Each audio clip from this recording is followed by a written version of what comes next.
Margaret Sullivan felt the familiar sting of embarrassment as the young cashier at Walmart rolled her eyes. Again. Ma'am, I already told you, we don't take checks anymore. It's 2025. You need a card or cash. The girl's voice carried that particular brand of impatience reserved for the elderly, loud enough for the growing line behind Margaret to hear every word. Margaret's hands trembled slightly as she fumbled through her worn leather purse, the same one Tom had bought her for their 30th anniversary. The brown leather had softened with age, like everything else in her life. The people behind her shifted restlessly, and she caught fragments of whispered comments. Why don't these old folks learn? And this is why I shop online.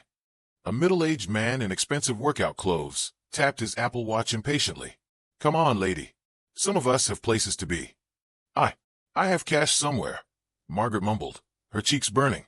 At 73, she'd lived through the moon landing, raised 3 children, buried both her parents, and held Tom's hand as he took his final breath. But moments like these made her feel like a relic from a forgotten museum. The cashier, whose name tag read Kimberly, sighed dramatically and looked past Margaret to the next customer. Look, there's an ATM by the entrance if you need cash. Next. Margaret felt the familiar shrinking sensation that had become too common in recent years. It was as if the world had collectively decided that once you passed 70, your time no longer mattered. Your needs became inconvenient, and your very existence was somehow an imposition on everyone else's busy lives. Her groceries, a lonely assembly of single-serving meals, herbal tea, and the sugar-free cookies Tom would have hated, sat abandoned on the conveyor belt as she shuffled away, her dignity trailing behind her like a torn coat. The automatic doors seemed to mock her with their efficient swoosh as she stepped into the harsh afternoon sun of suburban Phoenix, where even the shadows offered little relief from the relentless heat. This was her life now. Tom had always handled the modern stuff, the cards, the computers, the newfangled payment systems that seemed to change every time she thought she'd figured them out. For 45 years, he'd been her translator in an increasingly digital world, her patient teacher when the cable remote got more complicated than the space shuttle controls. Now, 8 months after his funeral, she felt like an alien visitor trying to decode a foreign civilization armed only with outdated maps and obsolete currency. The drive home to her small ranch house was a blur of frustration and self-pity. Her neighborhood, Sunset Palms, had once felt like a warm embrace, filled with friends who borrowed sugar and shared gossip over backyard fences. Now it seemed indifferent, filled with young families who barely acknowledged her existence and older residents who'd moved away to assisted living facilities or, like Tom, simply moved on to whatever came next. Margaret parked in her driveway and sat for a moment, staring at the house that had once buzzed with life. Tom's garden tools still hung in the garage like silent sentinels, and his reading glasses still sat on the kitchen counter, next to a crossword puzzle he'd never finished, a shrine to stubbornness and grief she couldn't quite abandon. The house felt impossibly large and impossibly small at the same time. Large enough to echo with memories, and small enough to feel like a prison. She'd raised 3 children within these walls, hosted countless dinner parties, nursed Tom through 2 bouts of pneumonia, and celebrated 45 anniversaries in the backyard under string lights that still hung from the patio cover. Now the silence was deafening. Inside, she made do with crackers and cheese for lunch, the failed shopping trip still stinging her pride like a paper cut that wouldn't heal. The afternoon stretched ahead like an empty road, marked only by game shows she didn't really watch and phone calls that rarely came. Her landline sat mute on the kitchen counter, as if even the telemarketers had given up on her. At 4 o'clock, she decided to tackle Tom's closet. It was time. The grief counselor had said during their last session 3 months ago. Past time. Her children had gently suggested during their increasingly awkward Sunday phone calls. But every time she approached that closet door, she felt like she was preparing to erase the last physical evidence of their life together. As she pulled his old gardening shirt from its hanger, the blue chambray one with the faded grass stains and the small tear from when he'd caught it on the rose bush, something shifted inside her chest.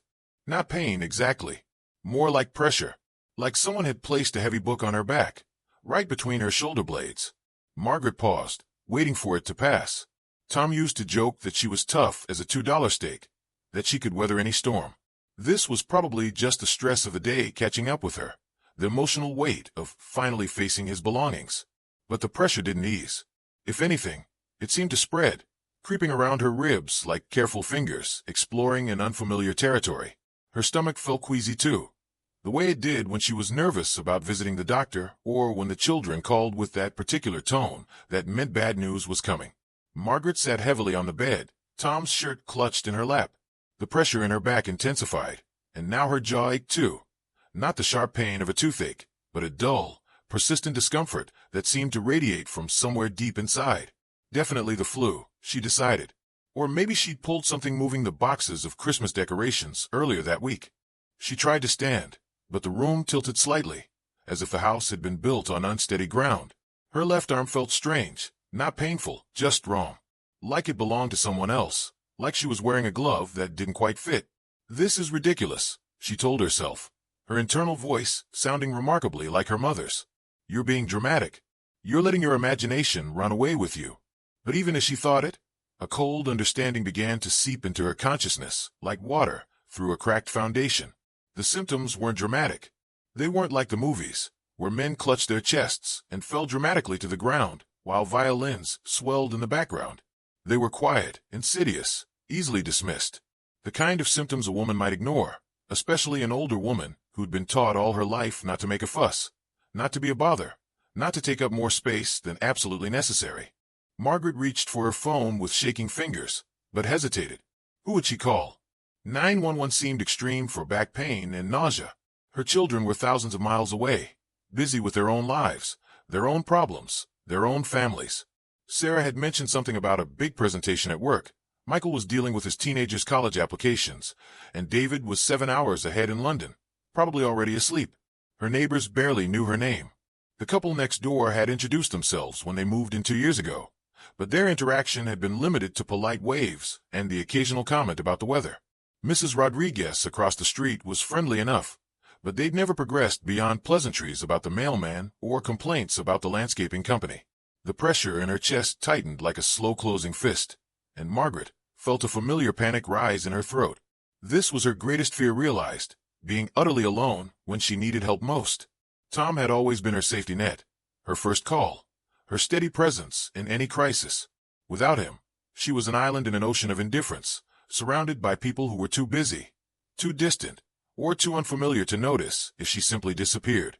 But as she sat there, trembling and afraid, something stirred in Margaret's memory. A conversation with her friend Ruth at the senior center, months ago, before Ruth had moved to Denver to live with her daughter. Ruth had mentioned her aunt, who'd had a heart attack that felt nothing like the dramatic chest pain everyone expected. Felt like the worst indigestion of her life, Ruth had said, her voice carrying the weight of hindsight, and her jaw hurt something fierce. Poor thing kept taking antacids and blamed it on the Chinese food she'd eaten for dinner. The realization hit Margaret like a slap of cold air. Her symptoms weren't random complaints from an aging body. They were a message her heart was desperately trying to send. Women, especially older women, didn't always experience heart attacks the way medical textbooks described them. Their hearts whispered rather than screamed, spoke in riddles rather than clear warnings, communicated in a language that had been dismissed and misunderstood for generations. With trembling fingers, she dialed 911. 911, what's your emergency? I think I might be having a heart attack, Margaret whispered, the words feeling foreign in her mouth, like speaking a language she'd only read about in books. I'm 73, and I'm alone, and my back hurts, and my jaw, and I feel sick to my stomach. Ma'am, stay on the line with me. I'm sending an ambulance to your location right now. Can you tell me your exact address? The dispatcher's voice was calm and professional, but Margaret could hear the urgency underneath. As she rattled off her address, she felt a strange mixture of relief and terror. Relief that someone was finally taking her seriously. Terror that her instincts might be correct. Are you experiencing any chest pain? The dispatcher asked. No, not really. It's mostly my back and my jaw, and I feel nauseous. That's okay, ma'am. Those can absolutely be signs of a heart attack, especially in women. You did the right thing calling. Can you unlock your front door for the paramedics? The next 20 minutes blurred together like watercolors in rain.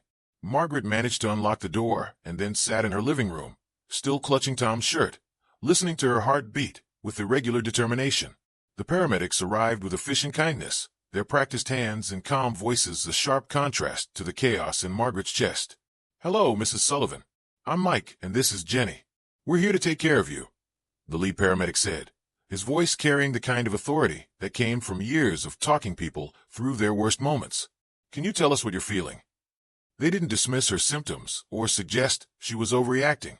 Instead, they listened, took notes, checked her blood pressure and heart rhythm, and treated her fear with the same seriousness as her physical symptoms. Within minutes, they hadn't forestarted and were loading her into the ambulance. "You did the right thing calling," Jenny said as they pulled away from the house. "A lot of people, especially women, wait too long because they don't recognize the signs. The symptoms you described are classic for what we call a silent heart attack."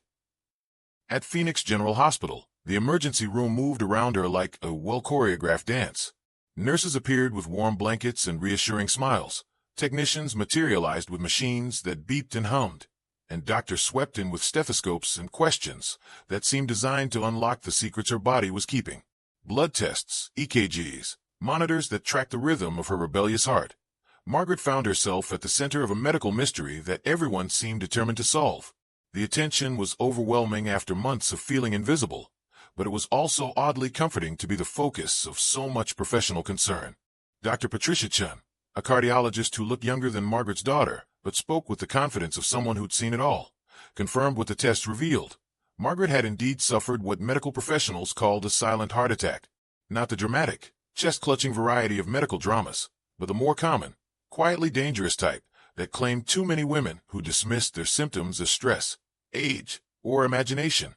"The good news is you caught it early," Dr. Chin explained, settling into the bedside chair as if she had all the time in the world.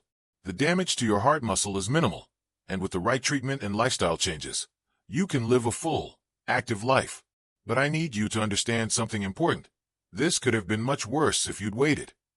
As Margaret lay in the cardiac care unit that night, watching the monitors track the rhythm of her stubborn heart, she felt something shift inside her that had nothing to do with medical procedures or medication.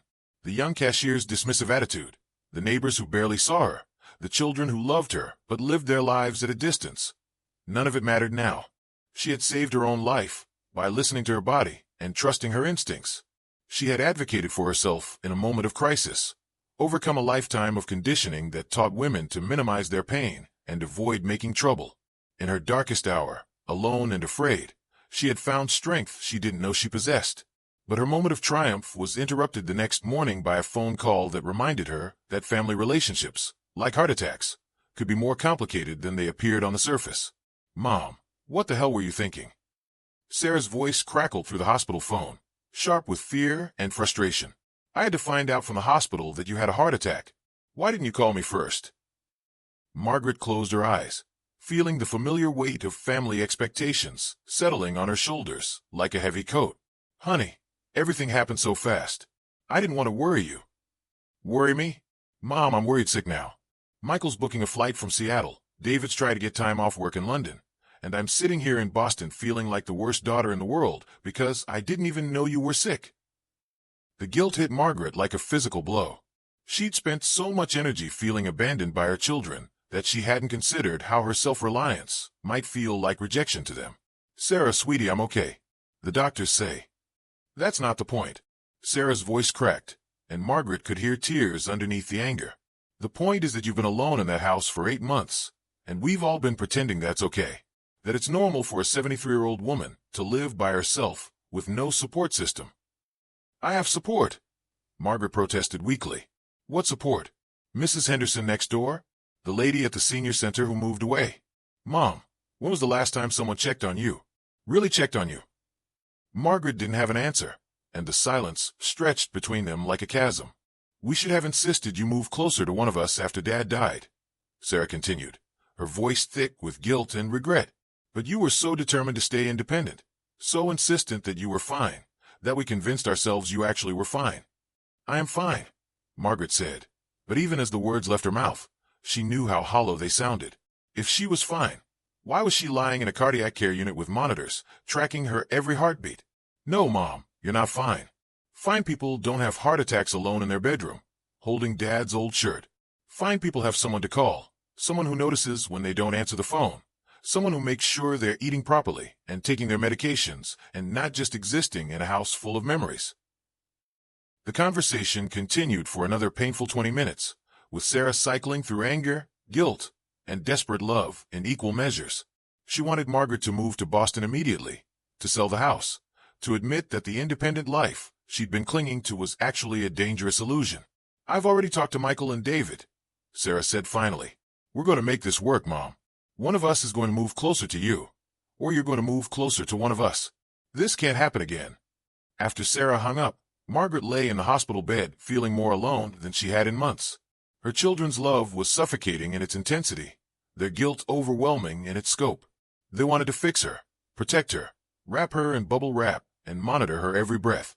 But in their desire to keep her safe, they were threatening to take away the very thing she valued most, her autonomy. The family conflict escalated over the next few days as her children descended on Phoenix like well-meaning vultures. Sarah arrived first, her Boston efficiency immediately clashing with the laid-back hospital routine.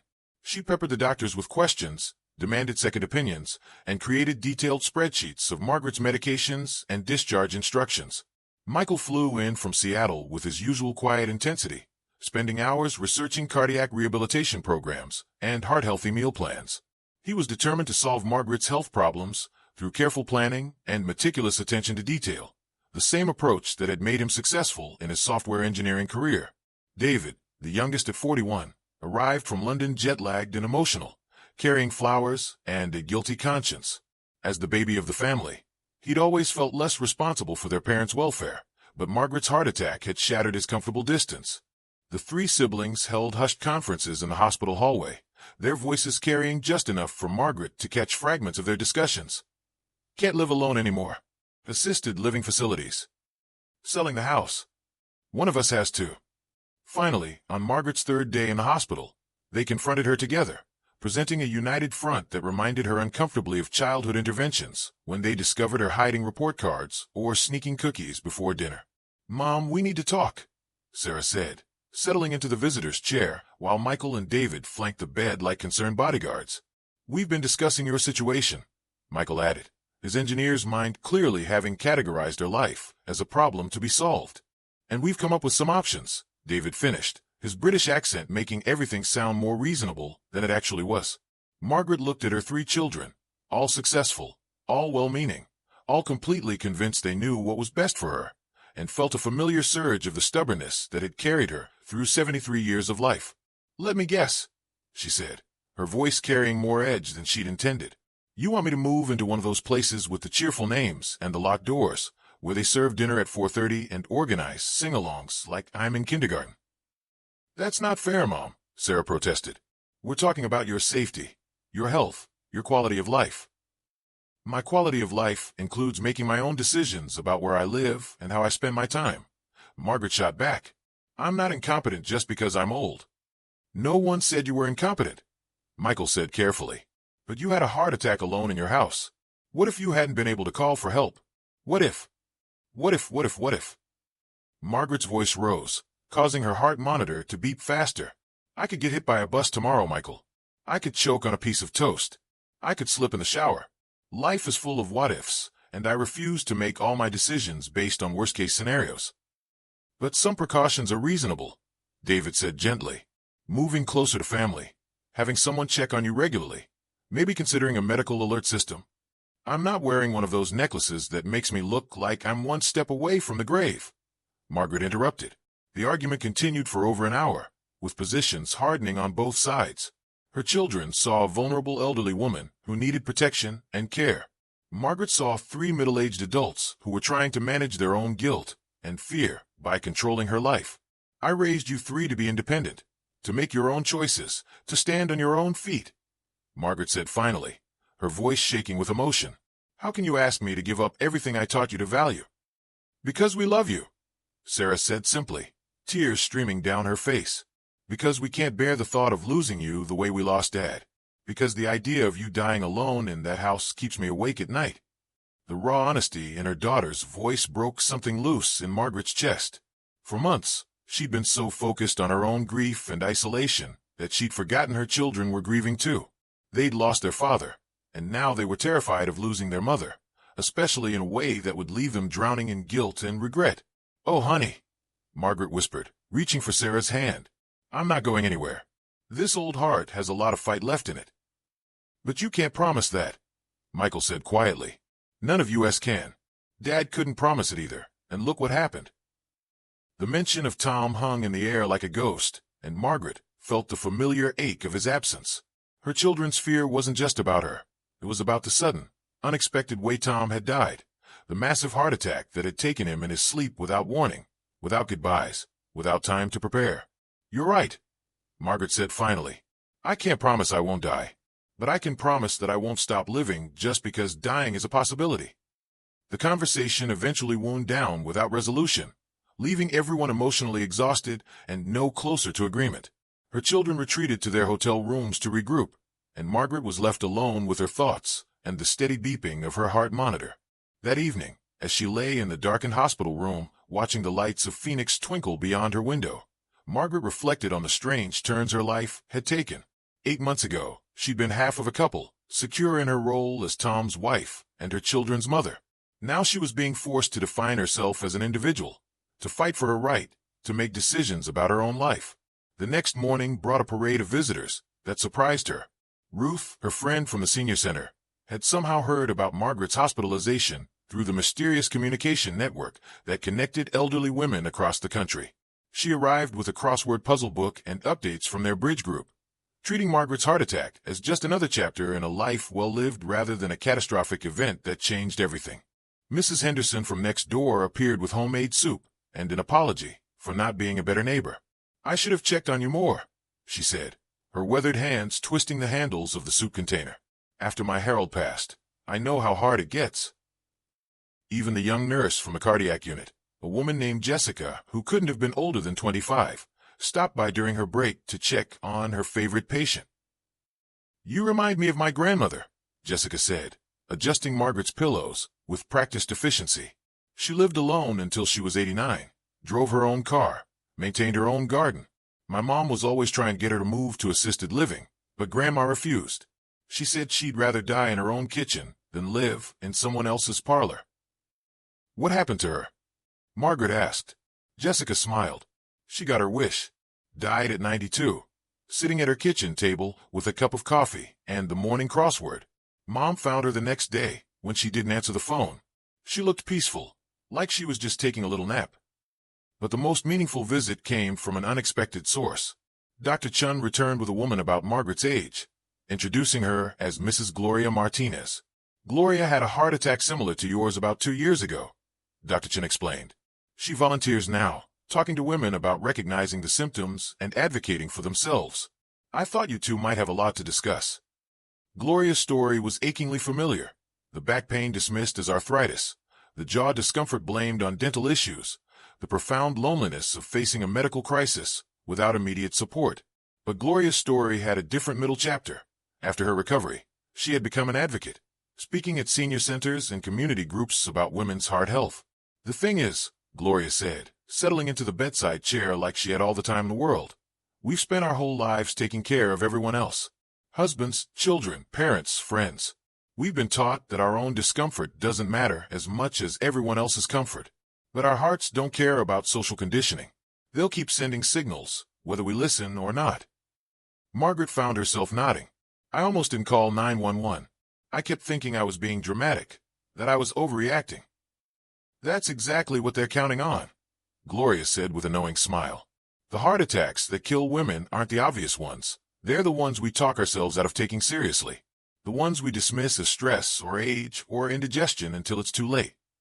Gloria had lived alone since her husband died 5 years earlier, but she'd built what she called a chosen family of friends, neighbors, and fellow advocates who formed a support network that was both stronger and more flexible than traditional family structures. Don't get me wrong, Gloria said. I love my kids, and they love me. But love isn't always the same thing as understanding. They want to protect me from everything, wrap me in cotton wool, and keep me safe. But safety isn't the same thing as living. Over the next few hours, Gloria painted a picture of a different kind of old age, one that acknowledged vulnerability without surrendering to it, that balanced independence with community, that treated aging as an adventure rather than a defeat. The secret, Gloria said as visiting hours wound down, is learning the difference between being alone and being lonely. You can be surrounded by people and still feel isolated if they don't see you as a whole person. Or you can live by yourself and feel connected to the world if you've built the right relationships. That evening, when her children returned for another attempt at intervention, Margaret was ready for them. "Sit down," she said, her voice carrying authority that reminded them all of their childhood. "I have some things to say, and I want you to listen without interrupting." Sarah opened her mouth to protest, but something in Margaret's expression stopped her. "I understand that you're scared," Margaret began. "I understand that Dad's death was sudden and shocking, and that my heart attack has brought all those fears rushing back. I understand that you love me and want to protect me. But I need you to understand something too." She paused, gathering her thoughts like a general preparing for battle. "I am not your father. My heart attack was not the same as his. I recognized the symptoms, I called for help, and I'm going to recover fully. I am not a victim, and I am not helpless." "Mom," Michael started. "I'm not finished," Margaret said firmly. "You want me to make decisions based on fear. Fear of another heart attack, fear of falling, fear of being alone when something bad happens. But I refuse to let fear dictate how I live the rest of my life." She looked at each of her children in turn, seeing Tom's eyes in Michael's face, her own stubborn chin in Sarah's jawline, her father's gentle nature in David's expression. "That doesn't mean I'm going to be reckless or stupid. I'm going to make some changes, practical changes that make sense. I'll get a medical alert system, but not because I'm fragile. I'll get it because it's a tool that gives me more freedom, not less. I'll build a stronger support network here in Phoenix, but not because I can't take care of myself. I'll do it because community makes life richer." "But Mom, what if—" Sarah began. "Sarah, honey, what if you get in a car accident tomorrow? What if Michael's plane crashes on the way back to Seattle? What if David has a heart attack at 41 like his grandfather did? Should you all stop driving, stop flying, stop living because something bad might happen?" The room fell silent as her children absorbed the logic of her argument. "I'm not moving to Boston or Seattle or London," Margaret continued. "This is my home. These are my memories. This is where I built a life with your father, and this is where I'm going to finish that life, whenever that might be." "Then what do you want from us?" David asked quietly. Margaret smiled, feeling lighter than she had in months. "I want you to trust me. I want you to believe that I'm smart enough and strong enough to make good decisions about my own life. I want you to visit when you can, call when you want to, and stop treating me like I'm made of glass." "And if something happens?" Sarah asked, her voice small and scared. "Then something happens," Margaret said gently, "and you'll know that I lived my life on my own terms, making my own choices, for as long as I possibly could. That's all any of us can ask for." The conversation continued for another hour, but the tone had shifted. Instead of arguing about whether Margaret should maintain her independence, they began discussing how to make that independence safer and more sustainable. Sarah researched medical alert systems and found one that looked like a stylish bracelet rather than a medical device. Michael investigated home security systems and smartphone apps that could help Margaret stay connected to emergency services. David looked into local senior services and volunteer organizations that could provide both social connection and practical support. When they finally left that evening, Margaret felt a sense of peace she hadn't experienced since Tom's death. She'd fought for her right to make her own choices, and she'd won, not by defeating her children, but by helping them understand that their love didn't require her submission. Over the next few days in the hospital, Margaret began to envision a different kind of future. Not the lonely, isolated existence she'd been drifting toward, but not the supervised, constrained life her children had initially proposed either. Something in between, a life that acknowledged her vulnerabilities while celebrating her strengths. Dr. Chen provided her with a comprehensive cardiac rehabilitation plan that included exercise, nutrition counseling, and stress management techniques. But more importantly, she connected Margaret with a support group for heart attack survivors, most of whom were women who'd experienced similar challenges with family members who wanted to wrap them in protective bubble wrap. "Recovery isn't just about your heart muscle," Dr. Chen explained during their discharge meeting. "It's about rebuilding your confidence, your support network, and your sense of purpose. The women who do best are the ones who see their heart attack as a wake-up call rather than a death sentence." Margaret was discharged on a Thursday morning, 6 days after her arrival. Sarah had extended her stay to help with the transition, but she'd agreed to step back and let Margaret take the lead in her own recovery. Michael and David had returned to their respective cities, but they'd committed to more regular communication and visits. The house felt different when Margaret walked through the front door. Not smaller or larger, but somehow more significant. This was the place she'd chosen to make her stand, the ground she defended against well-meaning invasion. It was her territory, her sanctuary, her home. But it was also, she realized, a place that needed some changes if it was going to support the life she wanted to live going forward. Over the following weeks, Margaret began implementing the changes she'd promised her children, not because they demanded them, but because they made sense. The medical alert bracelet turned out to be surprisingly stylish, and knowing that help was literally at her fingertips gave her more confidence to venture out and try new activities. She installed a video doorbell system that allowed her to see and talk to visitors without opening the door, and she gave the access code to Mrs. Henderson and 2 other neighbors who'd volunteered to be part of her informal check-in network. She bought a smartphone and spent hours learning to use it, eventually mastering not just the basic functions, but apps that helped her track her medications, monitor her heart rate, and stay connected to her family and friends. Most importantly, she began building the kind of community that Gloria had described, a chosen family of people who saw her as a whole person rather than a collection of vulnerabilities and limitations. She joined the cardiac rehabilitation program at the hospital and found herself part of a group of heart attack survivors who shared similar experiences and challenges. There was Bob, a retired mechanic who'd had his heart attack while working on a vintage Mustang. There was Elena, a former teacher who dismissed her symptoms for weeks because she was too busy caring for her elderly mother. There was Frank, a widower who'd lived alone for 3 years and understood the particular challenges of maintaining independence while managing health concerns. The group met twice a week for exercise sessions and once a week for support group discussions. Margaret found herself looking forward to these meetings with an anticipation she hadn't felt in months. Here, she wasn't someone's elderly mother or patient or burden.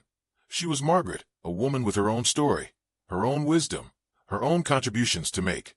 It was in this group that she met Walter, a 76-year-old retired high school principal who'd had his heart attack while hiking in Sedona. Walter had lost his wife to cancer 2 years earlier and was navigating his own journey of redefining independence in old age. "The thing nobody tells you," Walter said during one of their group discussions, "is that losing your spouse doesn't just mean losing your partner. It means losing your witness, the person who knew your history, who remembered your stories, who could confirm that you'd actually lived the life you thought you'd lived." Margaret nodded, understanding exactly what he meant. Tom had been her living memory, her co-author in the story of their shared life. Without him, sometimes she felt like she was the only person who remembered their first apartment, their early struggles, the way he'd proposed during a thunderstorm, the night they'd stayed up all night with baby Sarah when she had croup. "But here's what I figured out," Walter continued. "We don't need someone else to validate our stories. We know what we've lived, what we've survived, what we've accomplished, and we can still write new chapters, even if we're writing them alone." As the weeks turned into months, Margaret found herself writing new chapters indeed. She joined Gloria's heart health advocacy group and began speaking at senior centers about recognizing heart attack symptoms in women. Her story resonated with audiences who saw themselves in her experience. The dismissive attitudes of younger people, the isolation of widowhood, the challenge of advocating for yourself in a medical system that didn't always take elderly women seriously. "I used to think that getting old meant becoming invisible," she told a group of women at the Paradise Valley Senior Center. "And in some ways, that's true. People do see us differently, treat us differently, expect less from us. But I've learned that invisibility can also be a kind of superpower. When people underestimate you, when they don't expect much from you, you have the element of surprise. You can exceed their expectations in ways they never saw coming." Her presentation style was conversational rather than preachy, filled with humor and practical advice. She talked about the importance of trusting your instincts, of not letting anyone, including family members, dismiss your concerns about your own body. She shared resources for building support networks and staying connected to community. But perhaps most importantly, she talked about the difference between being a victim and being a survivor. "A victim is someone who has something happen to them," she explained. "A survivor is someone who takes what happened and uses it to build something stronger. I could have let my heart attack make me smaller, more fearful, more dependent. Instead, I decided to let it make me braver, more connected, more purposeful." The transformation wasn't always smooth. There were setbacks and difficult days when the weight of loneliness felt unbearable. Margaret had moments when she questioned her decision to stay in Phoenix, when the silence of the house pressed against her like a physical force. There were nights when she lay awake listening to her heart beat, hyper-aware of every irregular rhythm, every skip beat, every flutter that might signal another crisis. But she also had moments of unexpected joy that reminded her why the fight for independence was worth it. Like the morning she successfully used her smartphone to video call David in London while he was having breakfast, marveling at the technology that let her see his sleepy face and messy kitchen in real time. Or the afternoon when Mrs. Henderson knocked on her door with a freshly baked apple pie and an invitation to join her book club. Or the day she received a handwritten letter from a woman in Tucson who'd heard her speak and wanted to share her own story of surviving a heart attack. Margaret's relationship with her children evolved too, settling into a new pattern that balanced their concern with her autonomy. Sarah called twice a week instead of every day, but the conversations were deeper, more substantial. They talked about books Sarah was reading, about Margaret's advocacy work, about memories of Tom that brought laughter instead of just tears. Michael sent her articles about heart health and new medical research, treating her as an intelligent partner in her own care rather than a patient to be managed. David planned a visit for Christmas, his first trip back to Phoenix since Tom's funeral, bringing his wife Emma and their 2 young children. The prospect of having the grandchildren visit filled Margaret with an energy she hadn't felt in years. She spent weeks preparing the house, turning Tom's old office into a playroom, researching child-friendly restaurants and activities in Phoenix. She wanted to show her grandchildren that their grandmother wasn't a frail old woman to be pitied, but a vibrant person with stories to tell and adventures to share. Walter, who had become a close friend and, if Margaret was honest with herself, something approaching a romantic interest, helped her plan activities for the visit. Their relationship had developed slowly, built on shared experiences of loss and recovery rather than the passionate intensity of youth. They went to movies together, shared dinners at quiet restaurants, attended each other's medical appointments for moral support. It wasn't the grand love affair of romance novels, but it was companionship, understanding, and genuine affection, perhaps more valuable than passion for people their age. "You know," Walter said one evening as they sat on Margaret's patio watching the desert sunset paint the sky in shades of orange and pink, "I never thought I'd feel grateful for a heart attack. But if I hadn't had mine, I never would have met you." Margaret smiled, reaching for his hand. "I know what you mean. It's strange how the worst things that happen to us sometimes lead to the best things." When David's family arrived for Christmas, Margaret was ready for them. She'd planned activities that would engage both adults and children, from visits to the Desert Botanical Garden to cookie decorating sessions in her kitchen. She wanted to show David that her life was full, that her choice to stay in Phoenix wasn't about clinging to the past, but about building a future. 8-year-old Sophie and 6-year-old James were initially shy around their American grandmother, whom they'd only known through brief video calls and birthday cards. But Margaret had learned something important about connecting with children during her advocacy work. They responded to authenticity, not performance. "Would you like to see Grandpa Tom's garden?" she asked on their second day, leading them to the backyard where Tom's roses still bloomed despite months of Margaret's inexpert care. "Grandpa planted these roses for me," she explained, kneeling down to their level. "This red one here, he planted it the year your daddy was born. And this yellow one, that was for when Aunt Sarah graduated from college." She told them stories about their grandfather, not the sanitized versions meant to comfort grieving adults, but real stories that brought him to life as a person with quirks and humor and humanity. She showed them the workshop where he'd built birdhouses and the corner of the yard where he tried unsuccessfully to grow tomatoes in the desert heat. "Grandpa wasn't very good at vegetables," she confided, "but he could make roses bloom in December." The children warmed to her gradually, drawn by her willingness to treat them as real people rather than fragile beings to be protected from life's complexities. Sophie, the older of the two, was particularly fascinated by Margaret's medical alert bracelet. "Does it hurt?" she asked, examining the device with scientific curiosity. "Not at all," Margaret said. "It's like having a superhero communicator. If I ever need help, I can press this button and people will come running." "That's brilliant," Sophie said with her father's serious expression. "Everyone should have one." David watched these interactions with a mixture of relief and sadness. Relief that his children were connecting with their grandmother.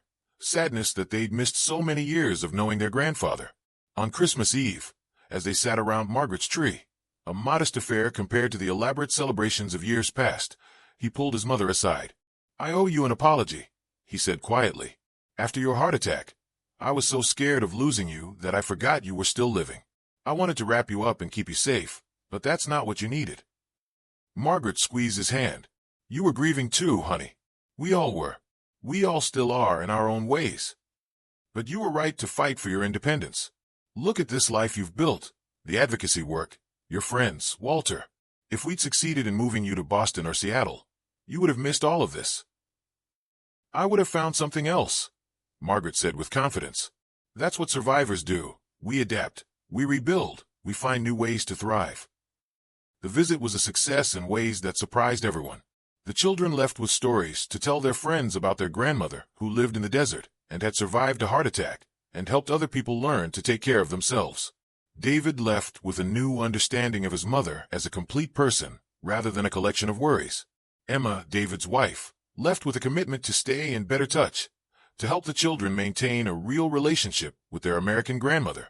As Margaret stood in her driveway waving goodbye to the rental car, carrying her son's family back to the airport, she felt a profound sense of accomplishment. She'd fought for the right to live her life on her own terms, and she'd proven that those terms could include joy, purpose, and meaningful connections. The new year brought new challenges and opportunities. Margaret's advocacy work expanded when she was invited to speak at a medical conference about patient perspectives on heart disease in elderly women. Standing at the podium in front of an audience of cardiologists, nurses, and researchers, she felt the same nervous energy she'd experienced before her first PDA meeting 40 years earlier. "I'm not here as a medical expert," she began, her voice steady despite her racing heart. "I'm here as someone who almost became a statistic because I didn't recognize my own heart attack symptoms, and because I'd been conditioned to dismiss my own discomfort as drama or imagination." She talked about the subtle nature of heart attacks in women, the importance of listening to patients' descriptions of their symptoms, and the need for healthcare providers to understand the social and psychological barriers that prevented older women from seeking help. Her presentation was followed by a long Q&A session, with doctors asking thoughtful questions about how to better communicate with patients like her. Dr. Chun, who had introduced Margaret's presentation, pulled her aside afterward. "You found your calling," she said with a smile. "Have you ever considered formal training as a patient advocate?" The suggestion intrigued Margaret. At 74, most people would consider her too old to start a new career, but Margaret had learned that age was often a matter of perspective rather than biology. She enrolled in a patient advocacy certification program, spending hours studying healthcare systems, insurance regulations, and communication techniques. The coursework was challenging in ways that surprised her. She'd forgotten how much she enjoyed learning, how satisfying it was to master new concepts and skills. Her study group included people of all ages, from recent college graduates to retirees like herself, who were embarking on second or third careers. She was often the oldest person in the room, but her life experience and medical journey gave her insights that younger advocates couldn't match. Walter supported her educational pursuits with enthusiasm, often quizzing her on healthcare terminology while they took their evening walks through the neighborhood. Their relationship had deepened over the months, built on shared interests and mutual respect rather than the desperate need to avoid loneliness. "I like who you're becoming," he told her one evening as they sat on her patio watching the stars emerge in the desert sky. "Not that I didn't like who you were before, but there's something different about you now. More confident, more purposeful." Margaret considered his observation. "I think surviving the heart attack taught me that I'm stronger than I thought I was. And maybe more importantly, it taught me that strength doesn't mean doing everything alone.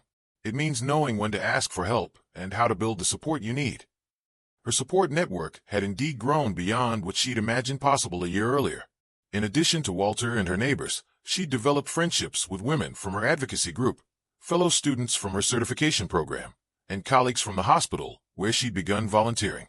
Her social calendar was busier than it had been in years, filled with book club meetings, advocacy events, medical appointments that had become social occasions rather than dreaded obligations. The one-year anniversary of her heart attack arrived on a Thursday in March. Margaret woke that morning thinking about the woman she'd been a year ago, isolated, angry, drifting through days that felt empty of purpose. That woman seemed like a stranger now, someone she'd known briefly but no longer recognized. She marked the anniversary not with sadness or fear, but with celebration. She invited her support group to her house for dinner, cooking the heart-healthy recipes she'd learned in her cardiac rehabilitation program. The gathering included Walter, Gloria, Mrs. Henderson, Ruth, who had driven down from Denver for the occasion, and several newer friends from her advocacy work. As they sat around her dining room table, sharing stories and laughter, Margaret felt a profound sense of gratitude. Not gratitude for the heart attack itself. She wasn't quite that philosophical, but gratitude for the way it had forced her to rebuild her life with intention rather than drift through it by default. "I want to make a toast," she said, raising her glass of sparkling cider. "To second chances, to chosen family, and to the courage to listen when our hearts are trying to tell us something important." The toast was echoed around the table, but Margaret knew the real celebration was quieter and more personal. It was the simple fact that she was here, in her own home, surrounded by people who valued her not for what she used to be or what she might become, but for who she was right now in this moment. Her children called that evening, each from their respective time zones, to mark the anniversary. The conversations were warm and supportive, filled with updates about their own lives and genuine interest in Margaret's continued recovery and advocacy work. They'd learned to see her heart attack not as a defeat, but as a turning point, a moment when their mother had refused to surrender to fear and instead chosen to build something stronger. "I'm proud of you, Mom," Sarah said during their call. "Not just for surviving, but for thriving. You've turned something scary into something meaningful." "I learned from the best teachers," Margaret replied. "You kids taught me that life is about adapting to change, not resisting it." As she prepared for bed that night, Margaret reflected on the journey that had brought her to this point. The heart attack had been terrifying, the family conflicts had been painful, and the process of rebuilding her life had been exhausting. But it had also been transformative in ways she couldn't have imagined. She was no longer the woman who had stood trembling in a Walmart checkout line, humiliated by her inability to navigate a changing world. She was a woman who had faced her greatest fear, being alone in a medical crisis, and discovered that she was capable of saving her own life. She was a woman who had fought for her right to make her own choices, and had proven that those choices could be wise ones. Most importantly, she was a woman who had learned the difference between being alone and being lonely, between independence and isolation, between surviving and thriving. As she settled into bed, Margaret placed her hand over her heart and felt its steady, strong rhythm. Once, that rhythm had whispered warnings she'd almost ignored. Now, it beat with the confidence of a life reclaimed, a story rewritten, and a future full of possibilities. The young cashier at Walmart probably wouldn't remember the elderly woman who'd fumbled with her checkbook and held up the line. But Margaret would remember her, and all the other people who had underestimated what a 74-year-old woman was capable of accomplishing. Her heart attack had whispered to her about mortality, vulnerability, and the fragility of life. But her recovery had taught her something even more important, that resilience, courage, and the capacity for growth didn't diminish with age. If anything, they grew stronger, seasoned by experience and refined by wisdom. Margaret turned off the bedside lamp and closed her eyes, listening to the gentle hum of the desert night beyond her windows. Tomorrow would bring new challenges and new opportunities. There would be advocacy presentations to give, friends to support through their own health journeys, grandchildren to video chat with, and a life to continue building one purposeful day at a time. Her heart, that stubborn organ that had caused such drama and fear, beat steadily in her chest. It had whispered its warnings, and she had finally learned to listen. Now it spoke a different language, not of crisis, but of continuation, not of endings, but of endless possibilities for a woman brave enough to keep writing her own story, one heartbeat at a time. The desert stars wheeled overhead, ancient and patient, witnesses to countless human dramas of loss and recovery, fear and courage, isolation and connection. Margaret Sullivan, 74-year-old heart attack survivor, patient advocate, and newly minted expert in the art of listening to whispers, slept peacefully under their eternal watch, her heart keeping perfect time with the rhythm of a life well lived and far from over. If Margaret's story resonated with you, if it reminded you of someone you love, or perhaps reflected your own fears about aging and independence, then you're part of a community that believes every person deserves dignity, respect, and the right to make their own choices, regardless of age. Like this story if you believe that getting older means getting wiser, not weaker. Subscribe to hear more stories of ordinary people doing extraordinary things in the face of life's biggest challenges. Share in the comments. What would you want your family to know about your wishes for aging with dignity? Because every Margaret Sullivan in your life, whether it's your mother, grandmother, neighbor, or future self, deserves to have their whispers heard, their choices respected, and their stories celebrated.